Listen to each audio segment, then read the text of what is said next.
Today, we're going to unpack a habit that's super simple, but honestly, incredibly powerful. We're talking about slow eating.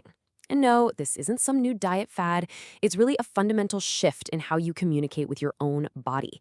We're going to explore why giving your brain just a 20-minute head start can literally change everything. So let's just set the scene for a minute. Think about it. Meals used to be these, events. People actually sat down, they talked, and they chewed their food. Now, contrast that with today, where eating feels more like a competitive sport, right? We inhale a sandwich while we're checking our phone, firing off emails, and then a minute later, we're wondering where the heck the food even went. This isn't just a change in table manners, it has some real consequences for our bodies.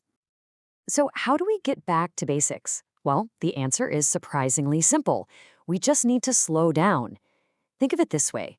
Slow eating is like finally giving your body the chance to read the memo from your stomach that says, hey, we're good down here, I'm full. All right, now let's get to the core of the issue.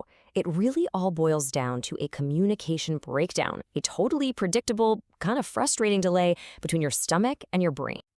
This brings us to the big question, right? What is actually happening inside our bodies when we eat too fast? Why is it such a problem? Well, to put it simply, your stomach and your brain are just terrible communicators when you're in a rush. I mean, you can picture it. Your stomach is waving its arms frantically, trying to signal that it's full, but your brain is completely distracted. It's still scrolling, totally oblivious to the message. 20 minutes. That's the magic number. That's how long it takes for your stomach's, hey, I'm full message to actually get delivered to your brain. It's not instant, and this delay is the absolute key to understanding why we so often overeat. So here's exactly how that 20-minute delay creates a trap for us. Step 1, you wolf down a meal way too quickly. Step 2, your stomach does its job and sends out the fullness hormones. But then, step 3, that's the bottleneck. It takes a full 20 minutes for that stop eating message to arrive. And by then, you're already at step 4. You've gone back for a second helping. So, if eating has become this race against the clock, how do you win? Well, the solution is pretty simple. You just refuse to race in the first place. Let's look at how to change the rules of the game. The fix here isn't complicated. You don't need any special equipment or some new diet plan. It really just comes down to two basic things. Chew your food thoroughly and consciously take little pauses between bites. That's it. That's how you give those fullness signals the time they need to actually arrive. And the result of doing this is huge. You end up feeling genuinely satisfied with less food.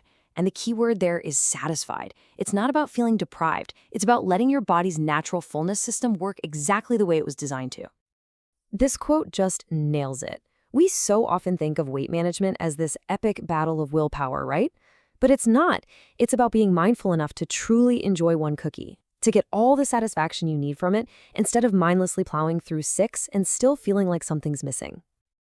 Okay, let's broaden this out a little because the benefits here go way beyond just the mechanics of feeling full.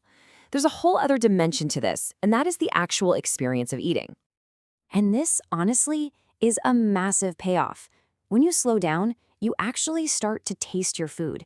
You notice the textures. Different flavors get a chance to pop. Meals start to transform from being just another chore on your to-do list into a genuine experience.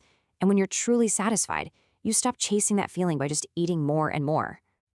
You know, this connects directly to a pretty common enemy, mindless eating. We've all been there, haven't we?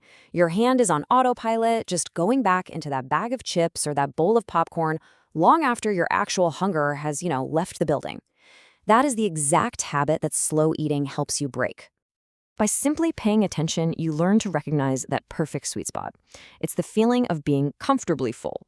You're not uncomfortably stuffed, and you're definitely not starving anymore. You're just done. And that's really the goal. So let's bring all of this together for the real takeaway here. What's the core philosophy we're talking about? Really, it's about cooperation. It's about teamwork. I absolutely love this analogy. Fast eating is basically like impulse shopping with your calories. You overspend before you even have a chance to look at your account balance. Slow eating, on the other hand, is like responsible budgeting. You check in with your body, you see how you're feeling, and you realize, you know what? You're fine. You've had enough.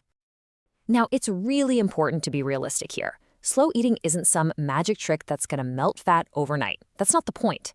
Its power is actually far greater and way more sustainable than any quick fix.